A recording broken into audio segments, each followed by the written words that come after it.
ce message est un message, bien sûr, qui doit interpeller beaucoup de personnes. Qui reçois-tu dans ta chambre haute? Qui reçois-tu dans ta chambre haute? Alléluia. Tu reçois qui dans ta chambre haute? Gloire à Jésus. Qui vient dans ta chambre haute? Qui dort dans ta chambre haute? Qui vient dans ta chambre haute? En d'autres termes, qui couche dans ta chambre haute? La couche qui est là-bas est pour qui? On parle de chambre haute, et quand on parle de chambre haute, on fait allusion à la présence du Saint-Esprit, n'est-ce pas? Voilà. La chambre haute, c'est aussi la plénitude de la visitation divine. Là où le Saint-Esprit vient te visiter, là où Dieu veut te parler. Alléluia. C'est ça la chambre haute. C'est pour ça que le chrétien, l'homme de Dieu, a chez lui un espace, une cellule, ou une chambre, ou un coin qu'il appelle la chambre haute. Alléluia. Et c'est ce que, généralement, on a l'habitude de faire. Donc, la chambre haute, c'est la plénitude du Saint-Esprit et la visitation de Dieu, la visitation divine. C'est le lieu de la rencontre entre Dieu, le Saint-Esprit et l'homme. Quand tu es dans la chambre haute, c'est là où Dieu veut te rencontrer, le Saint-Esprit vient te rencontrer, toi l'homme. Donc, vous êtes bien sûr à deux, vous êtes bien sûr, je pourrais dire à deux, parce que le Saint-Esprit c'est Dieu, alléluia. Voilà. C'est la chambre haute, c'est là où tu reçois la visitation de Dieu, où le Saint-Esprit vient te couvrir, te porter le message de Dieu, où aussi les anges de Dieu viennent, alléluia. Gloire à Jésus-Christ. Donc la chambre haute est le lieu, bien sûr, de la présence divine.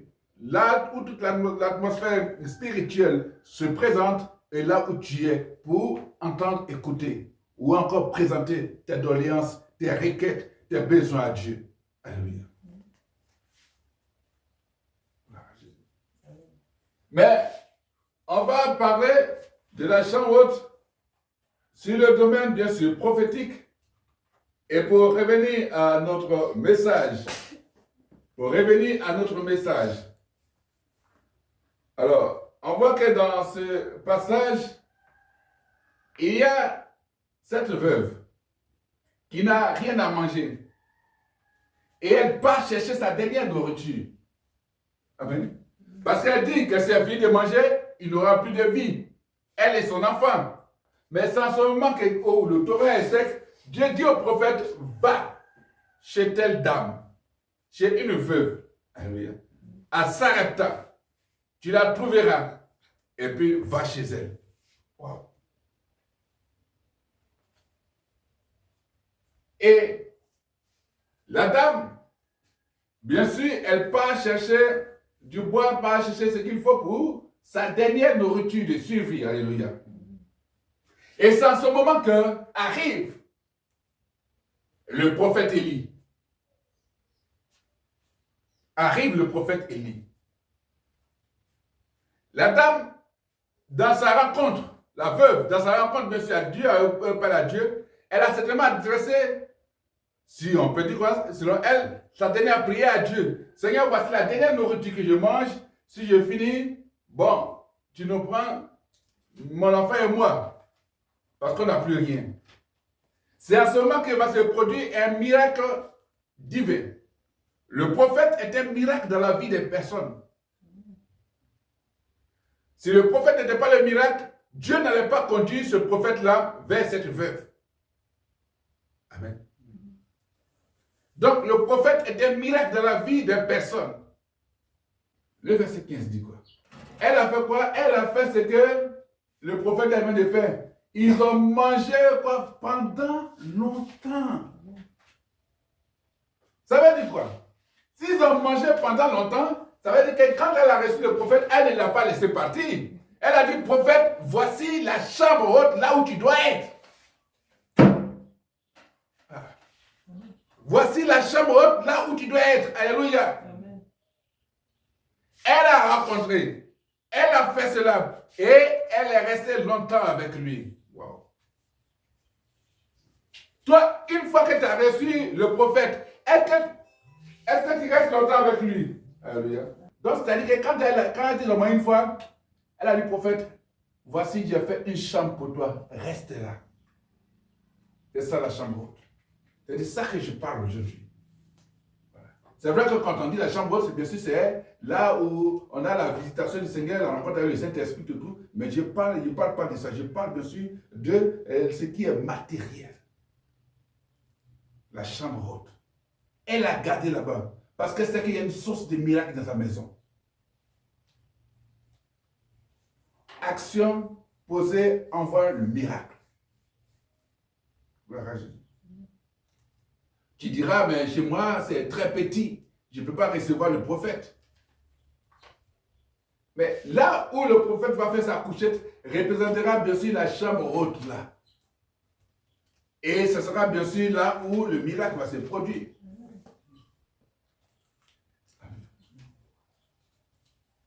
On était à Grand Zatri. On est parti dans le cadre de la radio. Mon patron et moi, on est partis.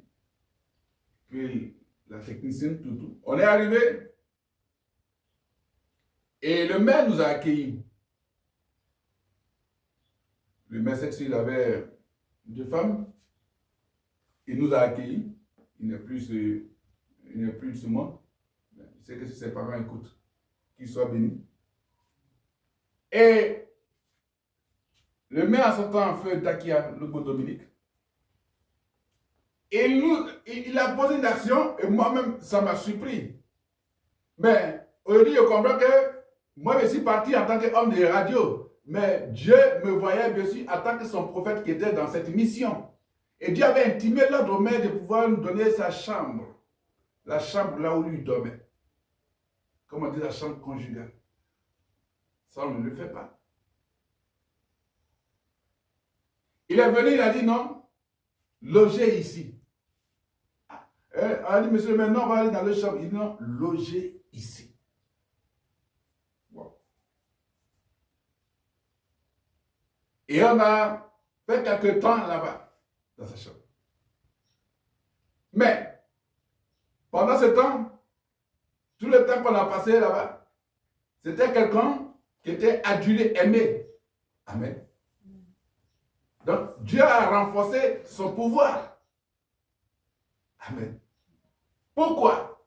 C'est vrai que nous sommes vus en tant qu'agents de radio, pour aller sur la radio, mais Dieu lui a dit que non, ne regardez pas seulement cet aspect professionnel, parce que celui qui vient là, c'est mon serviteur. Et lui, en ce temps, nous a donné sa chambre haute. Gloire à Jésus.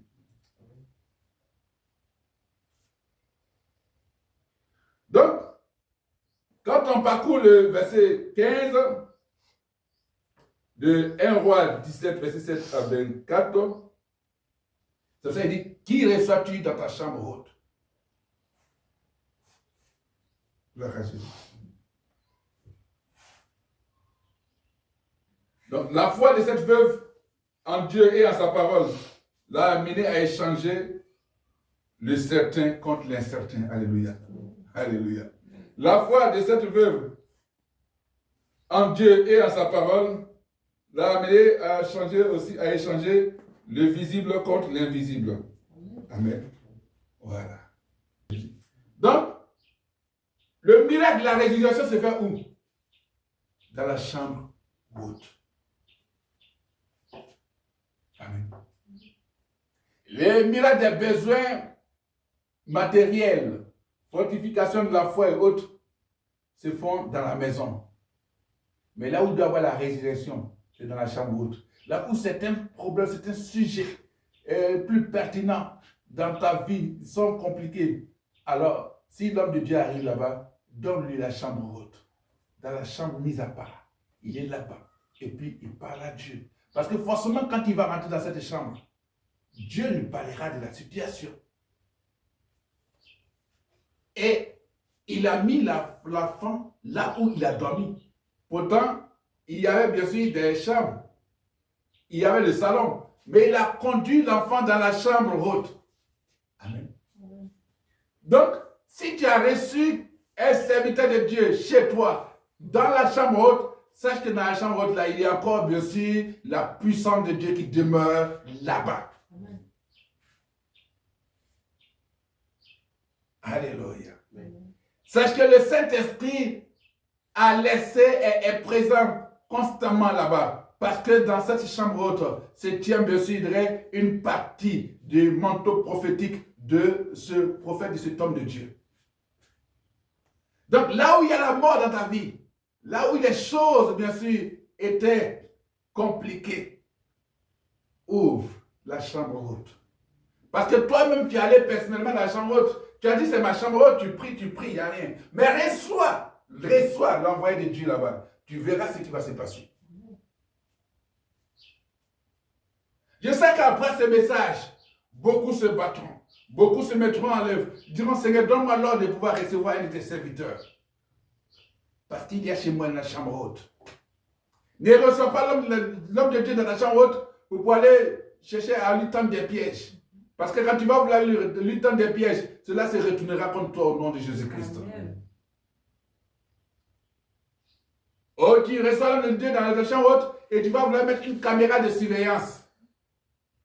D'ailleurs, c'est un grand péché pour toi parce que tu as déjà eu la nudité de l'homme de Dieu. Ou bien tu es rentré dans son intimité. Ou bien quand tu l'as fumé, tu as le fumé, tu l'as exposé. Mais au moment où tu l'exposes, tu exposes dessus toute ta génération. Au nom puissant de Jésus-Christ. Amen. Je l'ai déclaré en tant que prophète de Dieu. Mais quand tu vas recevoir l'homme de Dieu, bien, s'il dort à gauche, il dort renversé, il ronfle, il quoi, ça c'est papa, que Dieu te bénisse. En tout cas, tu as fait un bon sommeil. Alléluia. Qui reçois-tu dans ta chambre haute? Celui que tu reçois dans la chambre haute, bien sûr, rentre, bien sûr, il dirait, dans le fonctionnement de ta vie spirituelle. Et cette réponse a apporté 3 miracles qui sont rapportés dans ce chapitre 17. Quand on lit le chapitre 17 de 1 roi, on voit 3 miracles qui sont manifestés de façon frappante et qui manifestaient de manière frappante la gloire de Dieu. Alléluia. C'est les circonstances les plus tragiques, les plus compliquées. La présence et l'amour du Seigneur se déploient toujours en faveur de ceux qui l'aiment et sont appelés selon son dessein, c'est-à-dire qu'ils sont appelés selon son projet. Alléluia. Gloire à Jésus. Dans cette chambre de la veuve, c'est une veuve, elle n'avait rien du tout. Alléluia. Elle n'avait rien du tout. Quand on parle de pauvre, elle était à l'extrême pauvreté. Il n'y avait rien. Mais dans sa pauvreté, elle a reçu le prophète. Pour te dire quoi? Pour ne pas dire que non, moi je n'ai rien. Elle n'avait rien, elle a reçu le prophète. Dans la chambre haute, il y a eu le miracle. Parce que qui a dormi là-bas? C'était le prophète. Et ce n'est que là-bas qu'il peut opérer le miracle. Là, si tu dis que c'est la chambre, là, bon, tu as amené une chambre, tu as reçu l'homme de Dieu qui a dormi là-bas, sache que ce jour-là, c'est devenu la chambre haute. Alléluia. Et même si tu as la foi, parce que ça fortifie la foi de la veuve, si tu as la foi, tu pars. Même si le prophète est parti, Seigneur, ton serviteur a dormi ici. Seigneur, ton serviteur a dormi ici. Je crois que c'est ton serviteur. Il est rempli de miracles, Seigneur. C'est pour ça que Seigneur, je me mets dans cette chambre. En me mettant sous l'onction de ton serviteur, Seigneur, réponds à mon problème. Il y aura un miracle qui va se produire. Pourquoi? Parce que tu as eu foi, tu as eu cru, bien sûr, à l'envoyé de Dieu. Tu sais que c'est Dieu qui l'a envoyé. Tu recevras forcément le miracle. Alléluia. Ne joue pas avec la chambre haute. La chambre haute, il y a la présence de Dieu, par le Saint-Esprit. Alléluia. Dans la chambre haute, il y a que les anges de Dieu viennent aussi pour pouvoir prendre part à ce rendez-vous. Dans la chambre haute, Jésus est présent avec son serviteur. Jésus est là avec toi. Il faut dire le mystère de la chambre haute. Le mystère de la chambre haute. Je ne t'entends pas encore. Le mystère de la chambre haute. Le mystère de la chambre haute. Alléluia. Amen. Quand tu reçois un prophète dans la chambre haute, il y a un mystère qui se produit. Ton cœur peut représenter la chambre haute. Où tu reçois loin de Dieu, tu reçois le prophète de Dieu dans ton cœur. Et alors, quand le prophète est dans ton cœur, parce que tu l'as accepté en tant que serviteur de Dieu, il y a un mystère qui se produit dans la chambre haute de ton cœur. Et un miracle arrive. Où est la femme? La Bible dit qu'elle vient de Sunem, alléluia, la Sunamite. Au verset 8. Et cette femme, ce n'est plus la catégorie de la femme pauvre. Ça, c'est une femme de distinction, alléluia, une femme riche. On dit que les prophètes aiment bien aller chez ceux qui n'ont rien. C'est là où Dieu les conduit. Après la pauvre, il y a la femme riche qui avait besoin de prophètes. Sauf que, dans les deux cas, les besoins ne sont pas les mêmes. Amen. La femme pauvre, elle avait des besoins de nourriture. Elle, son besoin, c'était la nourriture. Alors que la riche, son besoin, c'était quoi? Un enfant. Amen. Elle est riche, elle a des besoins. Donc, elle dit que, bien sûr, l'homme de Dieu dit quoi? Tu vas être reconnu par le chef de l'armée, dit pour que tu parles au roi, tout. Non, rien de tout ça. Alors, Géasi dit que le besoin de cette femme, c'est qu'elle est issue dans cette maison, mais il n'y a pas d'enfant. Donc, elle a besoin d'enfant. Elle a regardé l'âge de son mari. Elle dit, mais il est vieux. Elle dit à cette même époque, l'année prochaine, tu auras un enfant. Alléluia. Pourquoi? Parce que cette femme a pris l'habitude de recevoir l'homme de Dieu dans la chambre haute. Amen. Et là doit se produire le miracle. Parce que cet enfant qui doit venir, quand il sera en difficulté, c'est dans cette même chambre haute, bien sûr qu'il retrouvera le miracle. Alléluia. As-tu une chambre haute chez toi? D'autres diront, Athéma, il y a des personnes dangereuses, maintenant, ce n'est pas qui on reçoit. C'est pas parce qu'il y a des personnes dangereuses que tu vas t'abstenir de recevoir les hommes de Dieu. Et quand l'homme de Dieu vient chez toi, bien sûr, il devient dangereux pour les démons. Voilà. Reçois-le. C'est que quand un serviteur de Dieu a consacré ta maison, bien sûr, à Dieu, il faut savoir qu'il y a la présence de Dieu dans cette maison. Donc, garde cette foi. Et puis, bien sûr, quand il y a les situations, présente cela à Dieu. Et tu verras, bien sûr, la puissance de Dieu se manifester dans ta vie. Gloire à Jésus. Dans la chambre haute, il y a des signes qui se passent là-bas. Dans la chambre haute, il y a bien sûr le rassasiement de la parole de Dieu dans la vie de la personne, le rassasiement des miracles dans la vie de la personne qui reçoit bien sûr le prophète de Dieu. Gloire à Jésus. Amen. La chambre haute. Qui reçois-tu dans la chambre haute?